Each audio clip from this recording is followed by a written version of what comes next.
अगर विनोद विनोदी जी के पास अगर मैं लेके जाऊं, विनोद जी, ये सवाल सिर्फ इतना इतना सा है कि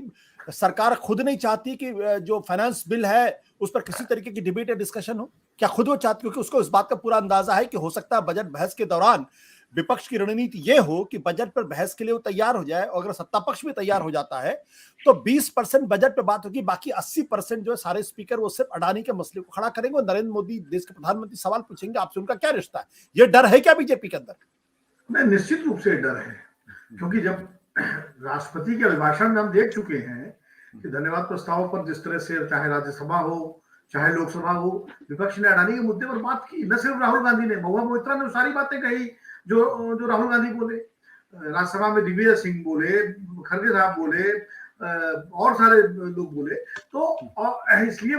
ये तो राष्ट्रपति के अभिभाषण की बात है, वो सारी चीजें एक्सपेंड कर दी गई। अब चूंकि एक्सपेंड हो चुकी है, इंस्टीट्यूशनल मेमोरी से वो जा चुकी है, उनको दोबारा बजट भाषण के दौरान लाया जा सकता है।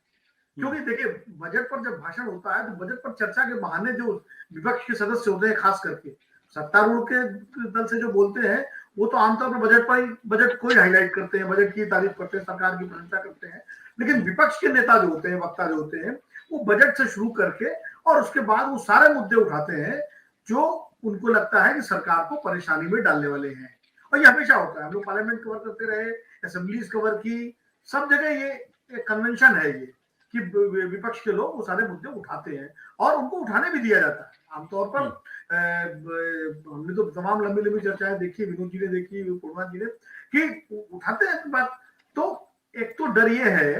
कि जो मुद्दे जो सरकार को परेशानी में डालने वाले हैं वो सब चर्चा में आएंगे दोबारा, और राहुल गांधी को अगर बोलने दिया गया तो वो सारी बातें वही कहेंगे। और अब तो इस बार वो भी आने की मतलब आशंका है सरकार को, राहुल गांधी के बहाने, कि राहुल गांधी के जवाब में जो कांग्रेस के नेताओं ने प्रधानमंत्री जी के भाषण जो सार्वजनिक मंच में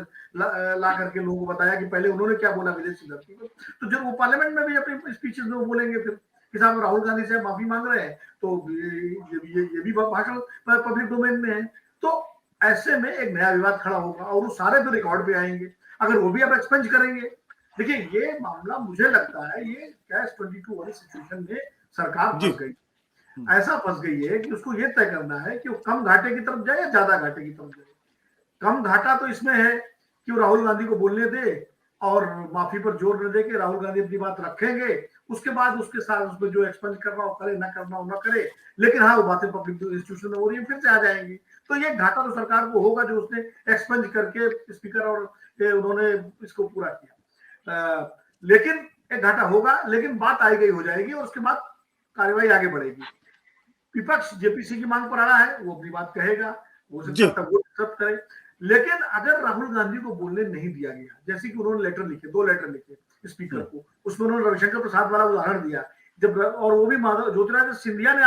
ने आरोप लगाया था रविशंकर प्रसाद पर, जो इस समय बीजेपी में है, मंत्री है, वो इंस्टांस, वो घटना उन्होंने कोट की है अपनी चिट्ठी में और कहा कि जैसे रविशंकर प्रसाद को मौका दिया गया था राइट टू रिप्लाई का, वैसे मुझे भी दिया जाए। तो एक तरह से वो आईना दिखाया उन्होंने।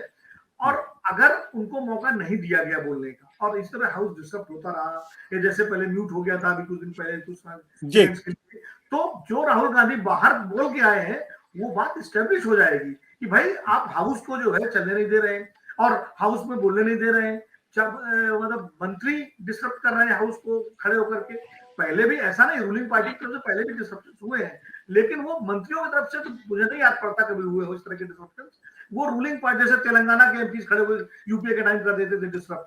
आंध्र प्रदेश वाले वो कर देते थे, या एक बार वो एक्सप्रेस पे चला दिया था किसी ने, या वो जब महिला आरक्षण विधेयक पर आया था तो यूपीए के ही जो घटक दल के एमपीज ने जो इसको डिस्टर्ब किया था लोकसभा में, वो खड़ा था। ये घटनाएं हुई, लेकिन सरकार की तरफ से नहीं हुआ। रूलिंग अलायंस के सदस्यों ने तो किया है, लेकिन एज ए गवर्नमेंट जो है ये पहली बार हो रहा है कि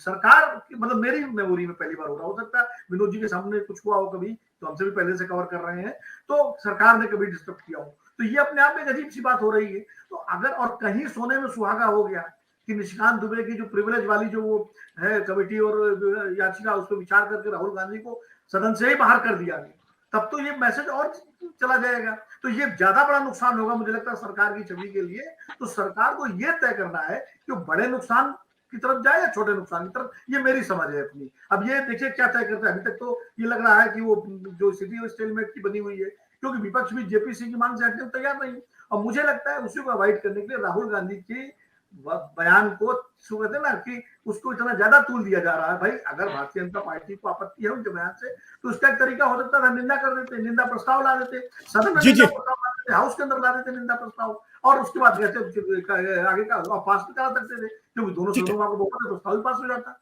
कांग्रेस बाइकआउट करती, वॉकआउट करती, लेकिन हाउस तो चलता। लेकिन माफी मांगे, उन्हें मालूम है माफी वो मांगेंगे नहीं, तो ये मामला ये अड़ा रहेगा इसी तरह, और इसी हल्ले गुल्ले में एक बजट पास हो जाएगा और कुल मिलाकर सेशन वैसे ही पूरा हो जाएगा। सत्य हिंदी का ऐप डाउनलोड करें गूगल प्ले स्टोर पर।